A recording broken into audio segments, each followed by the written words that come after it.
Bismillah,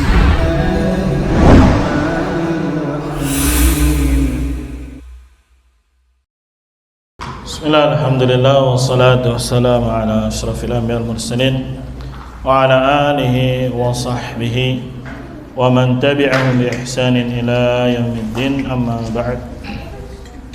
Ikhwani fillah rahimani rahimakumullah. Kita lanjutkan pembacaan tafsir dari surah Al-Insyiqaq. Terakhir kita sampai pada ayat 15. Berarti sekarang kita lanjutkan ayat ke-16. Ya. Boleh buka mushafnya saja yang berbahasa Arab atau terjemah, tafadhal. Allah Subhanahu wa taala berfirman dalam surat Al-Insyiqaq ayat ke-16, "Fala uqsimu bisyafaq." Sebagaimana sebelumnya, di dalam surat ini Allah menegaskan atau menggambarkan kondisi kelak di yaumul qiyamah. Ada dua golongan yang menerima catatan amalnya dengan tangan kanannya, maka itulah kelompok yang akan dipermudah hisabnya. Adapun yang diberikan kitab dari balik punggungnya dalam berapa ayat dengan tangan kirinya, maka itulah yang akan berseru subura, artinya celaka. Setelah ini Allah Subhanahu wa taala bersumpah, fala uqsimu bisyafaq. La di sini bukan bermakna nafi. Biasa kan kalau dalam bahasa Arab la. Apalah artinya? Tidak. Ya, bahkan kalau orang umroh taunya kalau enggak na'am la. Ditawarin na'am sama la. Tapi la banyak artinya.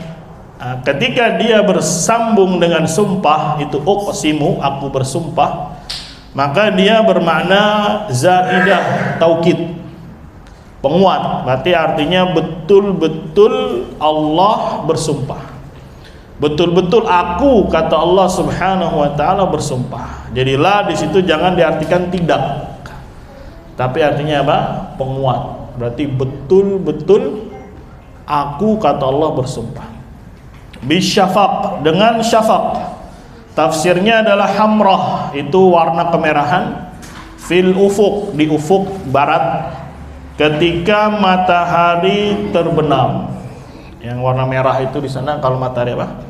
Terbenam, itu bahasa Arabnya syafaq. Ya, bahasa Arabnya apa? Syafaq. Dan Allah Subhanahu wa taala bebas bersumpah dengan apapun dari makhluknya. Dengan matahari, bulan, siang, malam. Allah Subhanahu wa taala tidak ditanya kenapa bersumpah dengan makhluknya. Adapun manusia ketika bersumpah dengan selain Allah, maka minimalnya jatuh dalam syirik asghar. Ya, tapi kalau dia betul-betul mengagungkan besar sekali, pengagungannya lebih besar ketimbang pengagungan dia kepada Allah, maka jatuh dalam syirik akbar. Nasallallahu alaihi wasallam. Jadi kata Allah, betul-betul aku bersumpah dengan syafaq, itu tadi warna kemerahan yang ada di ufuk ketika matahari terbenam. Wal laili wa ma wasaq, dan Allah juga bersumpah dengan malam. Ya, malam itu makhluknya Allah. Siang, duha, ya, apalagi sore, pagi, subuh, dan seterusnya. Wal laili wa ma wasaq, dan demi malam, wa ma wasaq, dan sesuatu yang wasaq itu artinya menyelimuti atau memasukkan sesuatu. Di sini tafsirnya dukhila alaihi, dimasukkan ke dalam malam, minad dawa wa ghairiha, dari hewan-hewan dan selainnya. Maksudnya malam itu mengumpulkan atau menyelimuti yang tadinya berpencar, ya belah itu tersebar. Ketika malam datang, akhirnya apa? Pada masuk. Ya, salah satu contohnya di sini ad-dawab, yaitu hewan-hewan. Lihat aja ayam kalau siang kemana-mana, giran malam kumpul dia, ya ngandang. Itu namanya wama wasa, berarti segala sesuatu yang diliputi atau diselimuti oleh malam supaya dia berkumpul. Ya, ini keumumannya. Walaupun ada juga binatang yang keluarnya di malam hari, tapi kebanyakannya yang namanya binatang ketika sudah malam ngumpul semua. Burungnya, apalagi, ya apapun dia. Ya, maka malam ini ibaratnya memasukkan segala sesuatu ke dalamnya, jadi diselimuti. Begitu. Kemudian wal qamari idza tasaq, dan Allah juga bersumpah dengan qamar. Apa qamar? Bulan. Idza tasaq, idza apabila, ittasaq artinya ijtama'a, berkumpul. Wa tamma nuruhu, dan sempurna ininya, cahayanya. Atau diartikan Indonesia jadi purnama. Dan apabila bulan ini mengalami apa? Purnama. Kalau kita lihat ada proses, mulai dari kemerahan di ufuk barat, kemudian lama-lama gelap menyelimuti segala sesuatu yang ada di permukaan bumi, kemudian muncul bulan purnama. Ya, ini menunjukkan adanya marhalah, adanya tingkatan dari satu fase ke fase berikutnya. Makanya isi dari sumpahnya adalah latar kabunna tabaqan an tabaq. Ini isi sumpah. Ya, misalkan saya bersumpah demi Allah. Nah, ini namanya muksambih yang digunakan untuk bersumpah. Isinya misalkan betul-betul saya berkata jujur. Nah, ini isi sumpah. Begitu juga ketika Allah bersumpah dengan syafaq, dengan lail, dengan qamar, maka isi sumpahnya apa? Latar kabunna tabaqan an tabaq. Latar kabunna itu artinya menjalani, ya, tabaq fase, marhalah, step, dari satu marhalah, dari satu kondisi ke kondisi lainnya. Sebagaimana tadi merah, lama-lama gelap menyelimuti segala apa yang ada di dalamnya, kemudian muncul bulan apa? Purnama. Maka begitu juga kalian wahai manusia betul-betul mengalami yang namanya apa? Marhalah demi marhalah. Diingatkan oleh Allah Subhanahu wa taala. Dulunya nggak ada, sekarang jadi ada. Kecil dulu, ada yang lahir langsung besar. Nggak ada, dibohongin sama TV, sama film. Katanya lahir langsung tua. Ya, ada yang langsung lari, ada yang langsung keluar gigi dan seterusnya. Ya, kecil dulu, kemudian jadi balita, jadi anak-anak, jadi remaja, dewasa, apa lagi? Ya, mulai berubah dikit-dikit. Lama-lama ubahnya apa? Banyak. Tadinya kuat, sekarang jadi lemah, pendengarannya berkurang, penglihatannya juga mulai kabur. Itu maksud latar kabunna tabaqan an tabaq.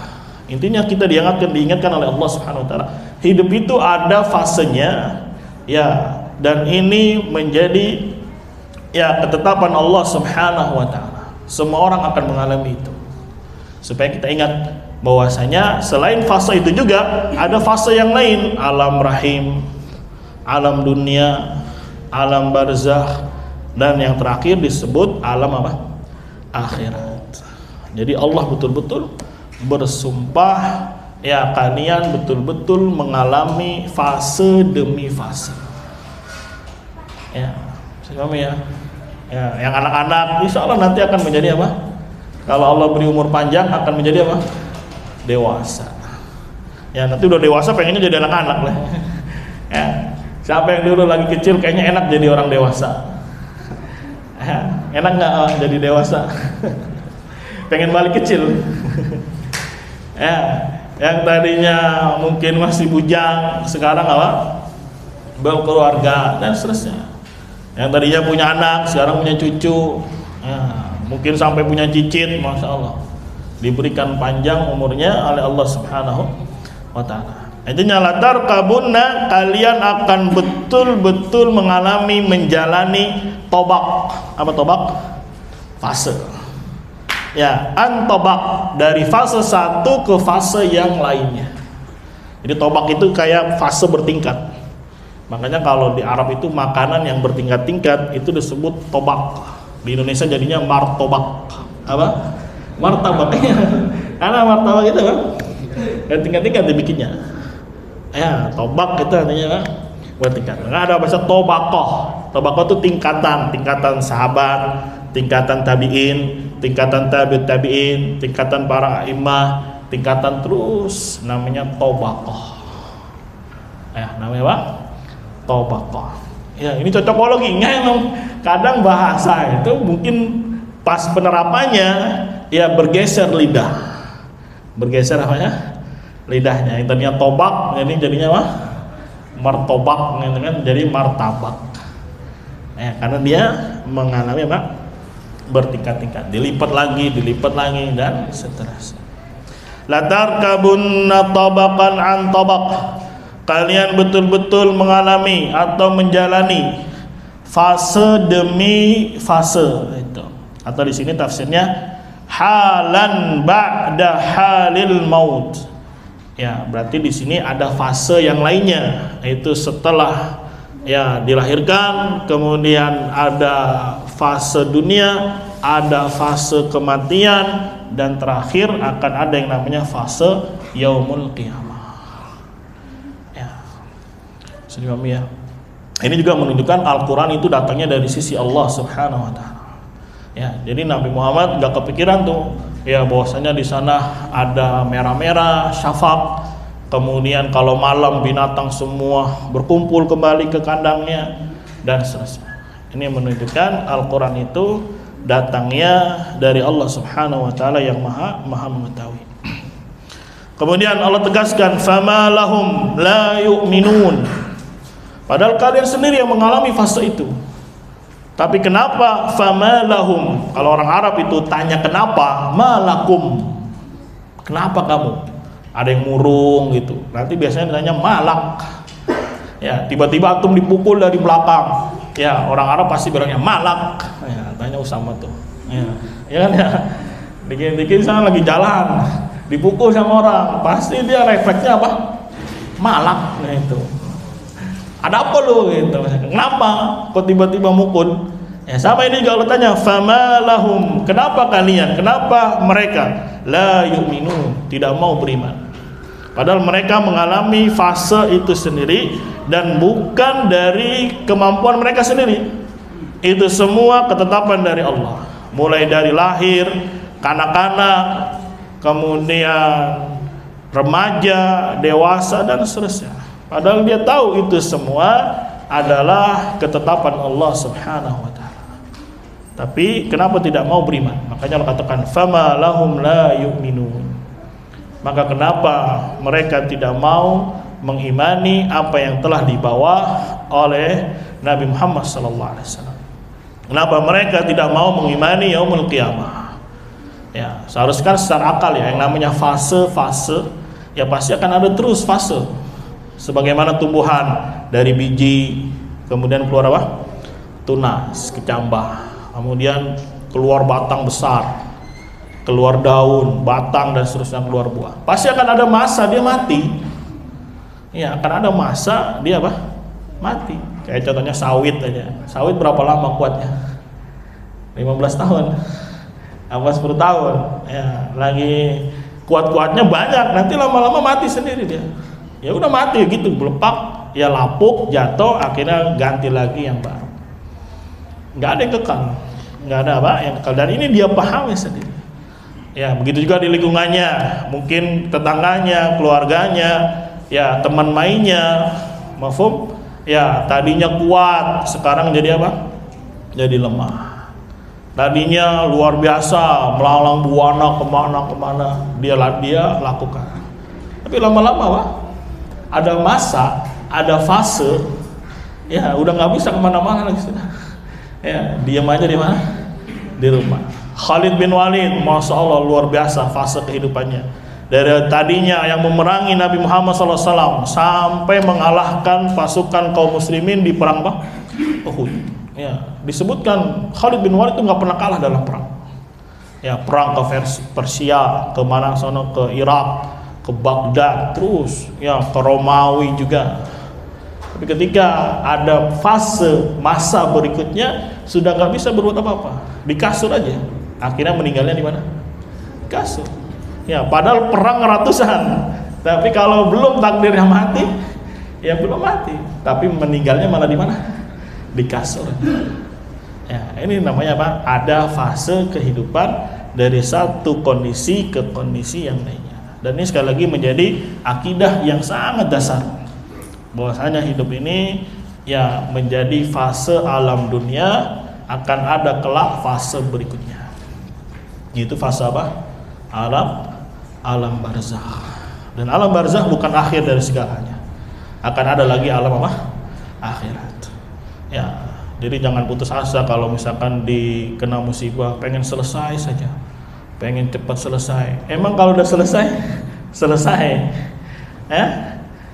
Maafum ya, semua ujian, baik yang sehat, yang sakit, semuanya ujian. Ngomong mau gampang, ya pasti mau diapain? Kan sedang berbagi nasihat, sedang berbagi faedah. Ya, kadang lagi masanya sehat, lagi masanya sakit, lagi masanya jaya, lagi masanya mungkin paceklik. Ya, ingat itu akan ada fasenya, akan berakhir. Kecuali nanti di alam akhirat tidak akan berakhir, yang menjadi kehidupan yang selama-lamanya kekal abadi. Fama lahum la yu'minun. Maka kenapa atau ada apa gerangan gitu mereka tidak mau beriman? Wa idza quri'a 'alaihimul qur'anu la yasjudun.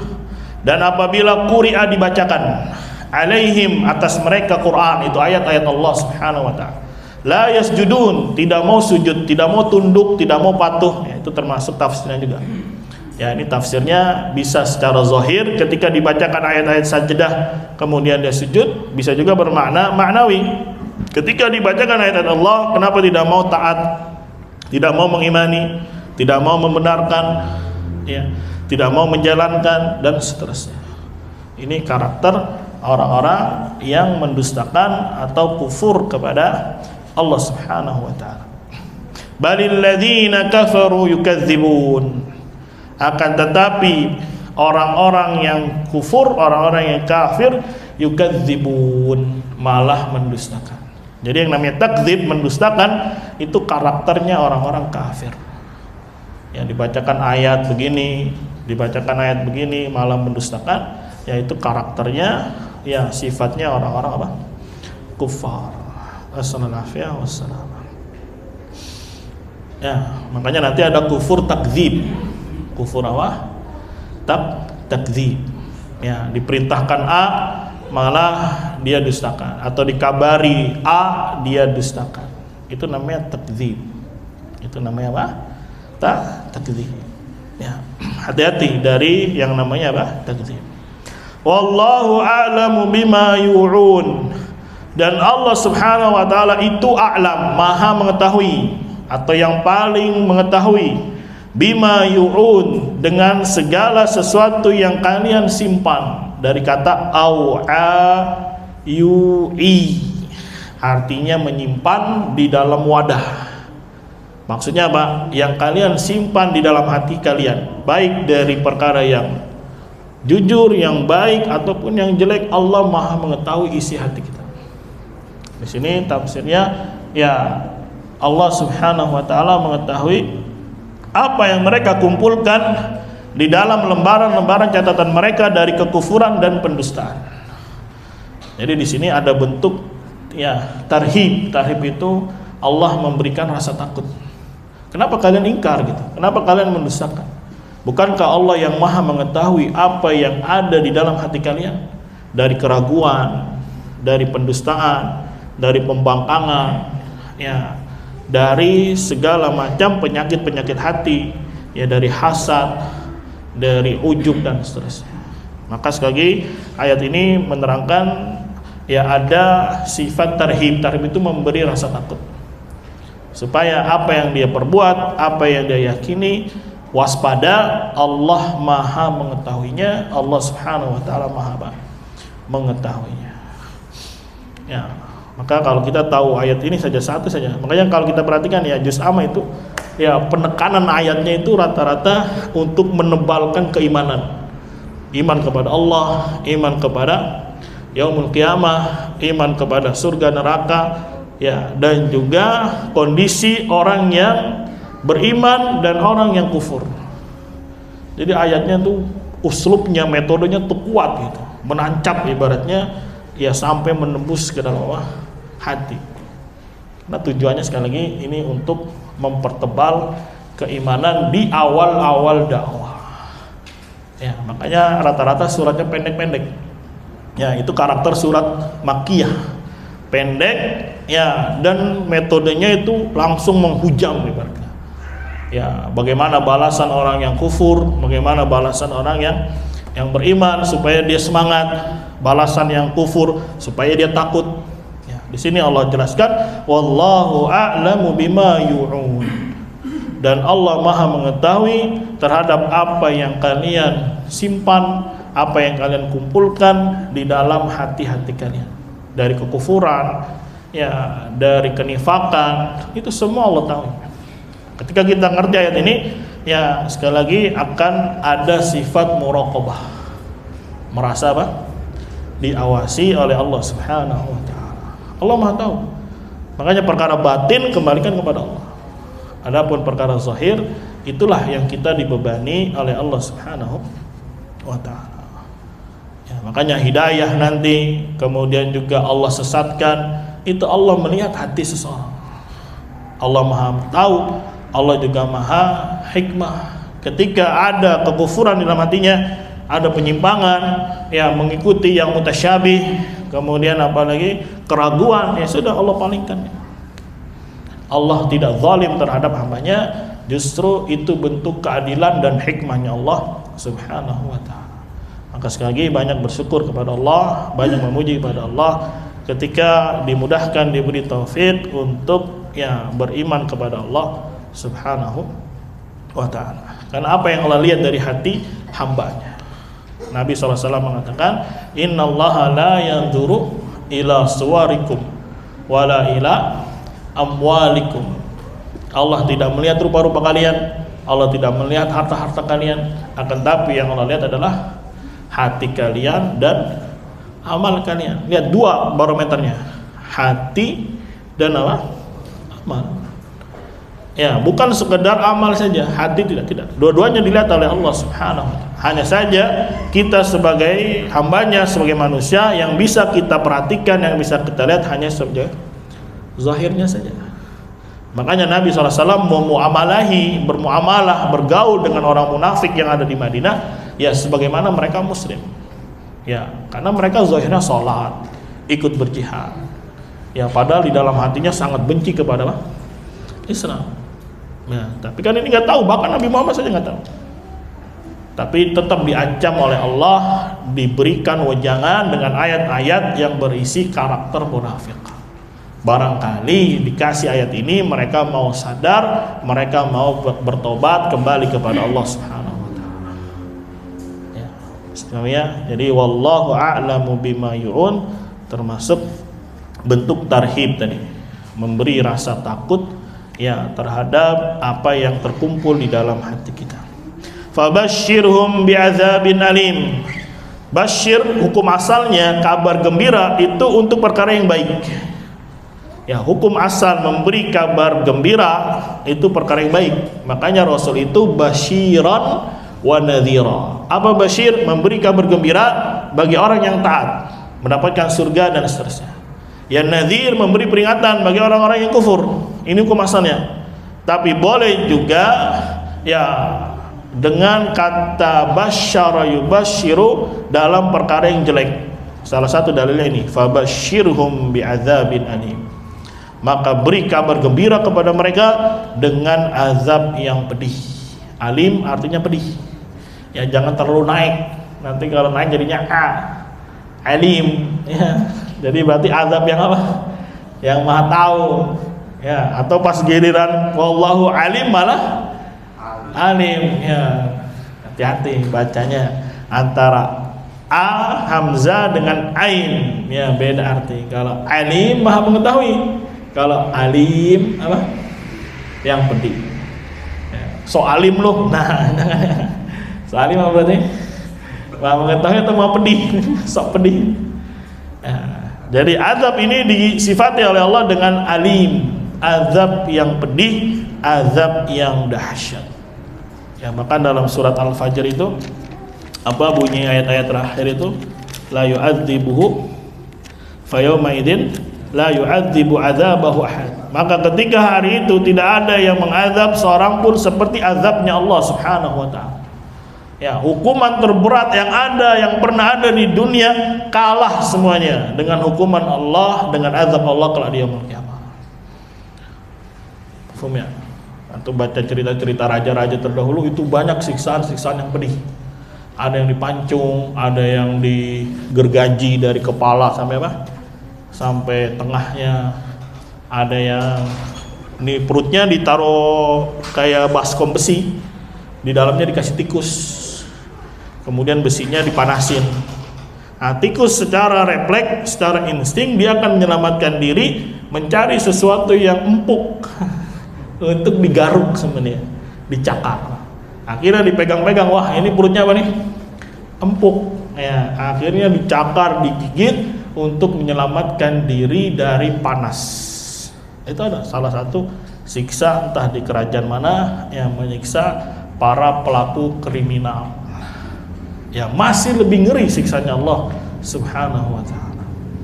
Ya, bahkan ya siksanya Abu Thalib diberikan keringanan dengan apa? Dipakaikan terompah atau sendal dari api neraka, kemudian kepalanya apa? Otaknya mendidih. Itu disebut siksa paling ringan. Astagfirullahaladzim. Makanya ya jangan lupakan doa pagi atau zikir pagi dan petang, karena di dalamnya ada bentuk minta perlindungan kepada Allah dari siksa apa? Azab kubur dan juga siksa azab neraka. Semoga dengan kita sering membacanya Allah kabulkan. Amin ya rabbal alamin. Itu bentengnya. Minimal itu aja, pagi petang. Paling cuma 10 menit. Kelamaan kali 10 menit. Ya, 5 menit lah. Tapi efeknya besar di sisi Allah Subhanahu wa taala. Maka kalau nggak salah Ibnu Qayyim juga mengatakan orang teranggap itu zakirat, mengingat Allah, ya salah satunya ya beliau sebutkan yang sering zikir pagi petang dan zikir sebelum tidur.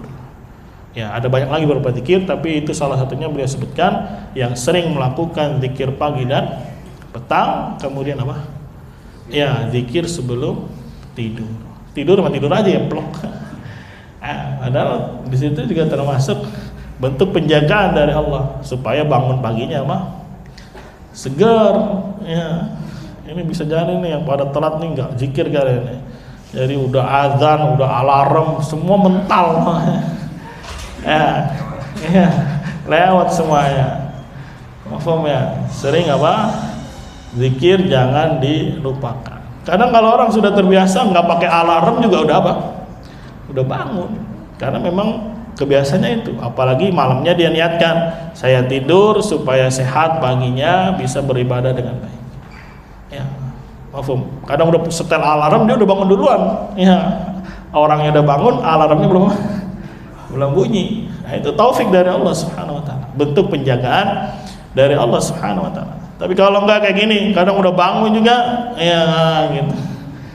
Ya, plok lagi gitu. Ya. Paham dalam riwayat kalau dia bangun berzikir kan akan dibuka nih iqol. Iqol itu ikatan dari apa? Syaitan. Kemudian kalau dia berudu, ikatannya dibuka lagi dan seterusnya. Ya, tapi kalau nggak bangun, udah dikencingin sama-sama setan. Bagaimana kencinginnya? Ya nggak tahu. Pokoknya setan kencingin kupingnya.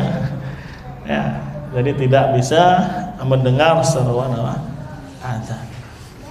Ya, pernah disebutkan dalam biografinya Syekh Utsaimin rahimahullah, beliau pulang dakwah gitu ya. Padahal pulang itu sampai rumah kira-kira jam 1 malam. Tapi karena beliau terbiasa bangun jam 3, tidur jam 1, jam 3 langsung bangun. Karena memang sudah kebiasaan beliau jam 3 apa? Bangun, kemudian sholat dan seterusnya. Padahal tidur baru berapa? Baru 2 jam. Ya, biasanya kalau orang habis piknik kan, waduh udah mau gua tepar dulu nih ya. Habis isya sampai subuh. Nah, tapi kalau orang sudah memang terbiasa hidupnya seperti itu, ya Allah akan berikan kekuatan, Allah akan beri kemudahan. Al-Muhim di sini kata Allah, fabasyirhum, maka berilah kabar gembira buat mereka bi'adzabin alim, dengan azab yang pedih. Bagi siapa? Bagi mereka yang tadi lihat sudah dibacakan Al-Qur'an. Kita baca dari surat apa tadi? Dari ayat 21. Ya, jadi konteksnya di sini sudah dibacakan Al-Qur'an dan sudah paham isinya. Walaupun tidak sampai hilang syubhat. Karena orang musyrik juga penuh syubhat. Orang-orang sesat dimanapun pasti penuh syubhat. Ya. Tapi kalau syubhat udah hilang masih sesat juga, itu kan lebih parah lagi berarti. Lebih parah lagi? Lebih dahsyat lagi sisanya. Ini kondisi yang sudah dibacakan Al-Quran. Kemudian kenapa tidak mau sujud? Ya kan ada syubhat. Kalau dia syubhatnya udah hilang pasti mau sujud, pasti mau taat. Ya ini tanda ketika tidak mau sujud karena ada apa? Minimalnya adalah apa? Ada syubhat. Minimalnya ada apa? Ada syubhat. Tapi kalau syubhatnya sudah hilang, mafhum, udah ngerti tapi nggak mau juga, ini lebih parah namanya. Nah, jadi patokannya jangan yang lebih parah, tapi patokannya yang lebih apa? Lebih ringan. Ya. Kenapa tidak mau sujud? Karena ada apa tadi? Ada syubhat. Kemudian ditambah lagi malah mendustakan. Ah nggak benar ini. Ya, malah mencela dan seterusnya. Maka Allah ancam, Allah mau tahu isi hati kalian, apa yang kalian kumpulkan di dalam hati kalian. Kemudian berilah kabar gembira kepada mereka azab yang pedih.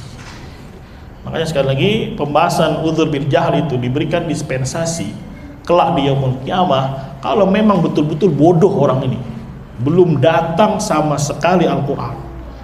Ya, tapi kalau yang sudah datang Al-Qur'an, sudah ngerti bahasanya, nah itu tidak ada udzur buat Allah Subhanahu wa taala. Jadi yang ada uzur, terjadi silang pendapat yang hebat ketika memang di dunianya ashabul fatrah, ya tidak sama sekali datang Al-Quran kepada dia. Atau model yang kedua, datang Al-Quran gak paham sama sekali isi Al-Quran. Ada yang model kayak gini? Ya, dibaca apaan nih? Terjemahannya juga gak ada. Nah sekarang sudah ada Al-Quran, sudah ada banyak terjemahannya. Maka model yang seperti ini sudah datang Al-Quran, mafhum, kemudian mendustakan, Allah beri kabar gembira apa? Fabasyirhum bi'adzabin alim. Assalamualaikum warahmatullahi. Ya, makanya bukannya kita bahas-bahas ini terus karena ya ini juga termasuk bentuk kasih sayang kita kepada teman-teman kita, pada saudara-saudara kita, ya supaya mereka ya betul-betul memahami ya at-tauhid, memahami tentang iman, memahami tentang Islam. Ilal ladzina amanu wa amilus shalihat, kecuali, nah ada kecualinya, ya orang-orang yang beriman dan beramal saleh. Perhatikan waw di sini bukan waw yang menunjukkan perbedaan atau mughayarah, perbedaan. Misalkan Ja'a Zaidun wa Amrun, berarti Zaid sama Amr beda. Itu namanya mughayarah, berbeda. Tapi waw yang dimaukan di sini adalah atful khas alal am, mengikutkan yang khusus dari yang umum tadi. Mana yang umum? Iman. Kenapa umum? Karena ada ucapan, ada i'tiqad, ada amal umum. Kemudian dikeluarkan yang khusus, yaitu amal saleh. Serius ya? Ini menunjukkan amal saleh ini punya kedudukan besar untuk ya kejujuran dia dari pengakuan iman tadi. Sehingga dikeluarkan, kalau memang iman, kalau memang beriman, mana buktinya? Amal saleh. Karena Murji'ah pakai ayat ini juga. Akhirnya dia bilang wawunya wawu lil mughayarah, muka itu beda. Jadi iman sendiri, amal sendiri. Makanya amal ini nggak boleh masuk. Ya, sebagaimana Z sendiri, Amr sendiri. Z bukan Amr, Amr bukan Z. Paham sampai sini? Ya, contohnya hafidhu, jagalah. Salat, kemudian salat wusta. Apakah salat wusta itu bukan bagian dari salat? Bagian. Tapi kenapa dipisah? Karena salat wusta ini memiliki kedudukan yang besar sehingga dipisah. Paham sampai sini? Karena waw itu banyak modelnya, bukan hanya waw ataf, tapi juga ada yang namanya tadi waw untuk mengataf yang khusus dari yang umum. Paham maksudnya? Karena ini juga dalil buat orang Murji'ah mengatakan iman sama amal beda. Mana dalilnya ini? Illal ladzina amanu wa amilus shalihat. Sama kalimatnya, datang Zaid dan Amr. Apakah sama Zaid dan Amr? Beda. Maka dibantah oleh para ulama, wow, di sini mengeluarkan yang penting dari yang umum tadi, karena memiliki kedudukan yang besar sebagai pembuktian iman seseorang dengan amal saleh. Maksudnya ini ya? Amiro? Ya, misalkan ya, semua anak-anak saya dan fulanah misalkan. Lah padahal fulanah anaknya dia juga. Kenapa dikeluarkan? Karena dia punya kedudukan istimewa. Bisa dipahami ya? Karena dia memiliki kedudukan apa? Istimewa. Begitu. Jadi wow jangan diartikan satu model, tapi dia punya banyak model. Ada waw qasam, ada waw ma'iyah, ada waw haliyah, ada waw ataf. Nanti ataf ada lagi lil mughayarah untuk beda, atau untuk atful am alal atau khas alal am. Ya, punya fungsi masing-masing sesuai konteks kalimat. Makanya di sini ya, orang-orang kafir dapat azab yang pedih kecuali orang-orang yang beriman dan beramal saleh. Lahum ajrun ghairu mamnun. Bagi mereka ada pahala yang mamnun, tidak terputus, akan terus mengalir ya, bekal dia kelak berjumpa dengan Allah Subhanahu wa taala. Ya, jadi dipahami nih dari ayat berapa tadi? 21. Ketika sudah datang Al-Qur'an, dipahami dengan bahasanya tapi tidak mau tunduk, tidak mau patuh, malah mendustakan, diancam oleh Allah. Allah mau tahu isi hati kalian, diancam juga dengan azab yang pedih.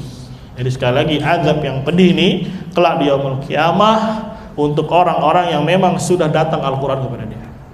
Tapi kalau belum datang sama sekali, itu terjadi khilaf di sisi ulama, yang rajih diuji oleh Allah. Jadi pahami ya, ketika yang khilaf kemudian diuji, itu hanya untuk orang-orang yang belum datang Al-Quran kepada dia. Sudah pahami ya? Sehingga dia di dunia tidak bisa beribadah kepada Allah karena belum datang apa? Bayyinah, belum datang hujjah. Tapi kalau yang sudah datang hujjah, yaitu Al-Quran, dan bisa dipahami bahasanya, dia tidak mau menerima, dia malah mendustakan, maka fabashshirhum bi'adzabin alim. Maka berilah kabar gembira dengan azab yang apa? Yang pedih. Ini kaidahnya seperti ini. Nanti sidangnya di hadapan Allah, Allah yang akan sidang apakah betul-betul sudah tegak hujjah kepada dia atau belum. Itu urusan Allah sidangnya. Yang penting Allah kabarkan kalau sudah begini modelnya akan mendapat begini. Tapi apakah penerapannya bagaimana, nanti sidang di hadapan Allah. Sudah ya. Namanya kan orang bikin peraturan, kayak misalkan di neraka, kalau begini maka dia begini. Nanti untuk penegakannya di yaumul qiyamah kan Allah sidang dulu. Ya, kalau menurut Allah Subhanahu wa taala tahu dia sudah datang Al-Qur'an dan ngeyel begini-begini, ya sudah kena ini. Hanya saja Allah mengabarkan, ya sudah kita kabarkan kembali bahwasanya yang sudah datang Al-Qur'an dia pahami, mafhum tidak mau tunduk bahkan mendustakan, fabashshirhum bi'adzabin alim. Dikecualikan yang beriman dan beramal saleh. Ya, maka sekali lagi ini yang kita kejar. Iman yang benar dan juga apa? Amal saleh. Ya, kalau amal salehnya masih pelentang-pelentang nih, yang penting asal imannya benar, akan menyelamatkan dia. Percuma ininya bagus amal salehnya tapi imannya rusak. Ya, makanya para salaf menegaskan lebih baik apanya, ini kalau kita main compare ya, lebih baik ya antara iman ya dengan amal saleh, ya yang lebih baik yang mana? Ini akidahnya, imannya. Walaupun mungkin dia masih ya belum sempurna mengerjakan amal saleh, atau masih banyak yang nggak tahu dari amal saleh, bisa jadi diberi uzur. Tapi kalau dalam masalah ini tidak. Walaupun di sini bagus amalnya, tapi kalau di sini rusak, ya percuma. Nasallallahu ya wassalamah. Ya, siapa kemarin tuh yang masang status yang Syekh Abdul Razak tuh, yang para salaf menegaskan ya ada orang yang akidahnya bagus tapi rusak, masih belum sempurna dalam masalah apa? Amal saleh. Itu lebih baik ketimbang amal salehnya bagus tapi imannya apa? Rusak. Ini kalau kita main perbandingan ya, jangan atuh pilih yang ini. Justru kalau milih yang lebih apa? lebih bagus, dua-duanya bagus, akidahnya bagus, amal solehnya apa? Bagus. Ini kalau diperbandingkan ada dua masalah ini, ya kan masalah nggak cuma dua, masalah ada banyak. Begitu. Wallahu a'lam bishawab. Semoga bisa dipahami tafsir dari surat Insyiqaq dari ayat 16 sampai berapa? 25. Perhatikan, Allah bersumpah dengan kemerahan. Apa nama itu kemerahan tuh? Apa bahasa Indonesia itu? Rona. Apa? Senja. Ya bolehlah, senja itu yang merah itu. Kemudian malam, kemudian bulan. Bahwasanya kita betul-betul mengalami fase demi fase. Terus Allah sanggah atau Allah tegur, kenapa tidak mau beriman? Ya, terlebih sudah dibacakan Al-Quran, tidak mau patuh, malah mendustakan. Dan Allah ancam, Allah maha tahu apa yang ada di dalam isi hati kalian, maka berilah kabar gembira berupa azab yang pedih, kecuali orang yang beriman dan beramal apa? Saleh. Paham ya? Fadal, kalau ada yang mau ditanyakan silakan.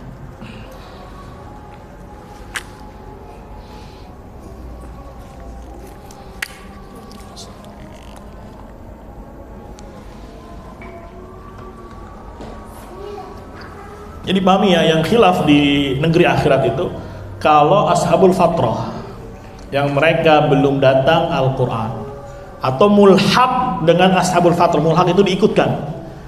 Siapa mereka? Datang Al-Quran tapi nggak ngerti sama sekali, nggak ngerti sama sekali.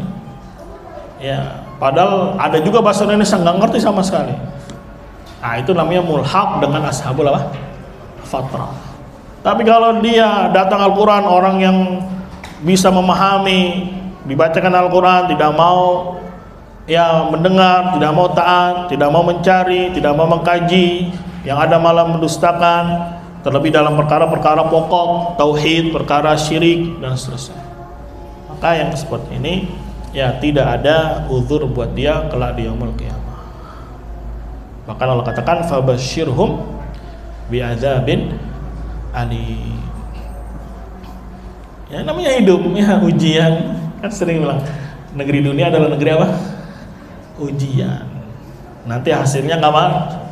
Ya nanti di persidangan. Kata Ibnu Qayyim, dunia itu tempat memanen, naruh benih, naruh apa pokoknya tanaman, nanti buahnya di mana? Di yaumul qiyamah. Ya. Mafhum? Wah, seharusnya saya nggak tahu ini ya. Nggak gitu konsepnya. Justru tahu lebih apa? Lebih indah sehingga kita bisa persiapan. Ya, ikhwah-ikhwah ini udah pada ngerti talazum nih. Wah. Mau masuk surga itu mutobakohnya, gitu kan. Tadomunya parsialnya apa banyak yang berkaitan dengan itu surga. Ya, talazumnya banyak itu yang harus dipersiapkan. Ya, sebagaimana kemarin antum camping, ya campingnya mutobakoh, tadomunya ngomongin tenda, ngomongin konsumsi, talazumnya ya koordinasi, ya siapa yang mau daftar dan seterusnya. Coba kalau ini nggak ada, cuman omongan doang, camping melulu ngomong nggak jadi-jadi, ya. Nggak masalah kalau antum mau ya biar lebih mengakrabkan ukhuwah, mungkin sebulan sekali bikin acara makan-makan. Jangan camping, mahal ya nih. Bisa 1 juta habis satu orang itu. Ya, makan misalkan apa, beli kebuli. Jangan tiap hari, nanti kantongnya bocor. Ya, sebulan sekali, 2 bulan sekali. Ya, khair. Untuk mempererat, memperkuat yang namanya apa? Ukhuwah. Jangan keseringan juga, karena terkadang setan masuk dari bab itu. Ya, dari bab yang mubah sehingga banyak omong, banyak lisan, akhirnya tersinggung, akhirnya tengkar. Nah, itu juga termasuk tipu daya apa? Setan. Makanya perlu diperhatikan, ada keutamaan, pasti pengiring dari pengerusaknya banyak. Gak mungkin kesempurnaan itu atau kebaikan itu murni begitu saja. pasti akan diiringi yang namanya dengan apa?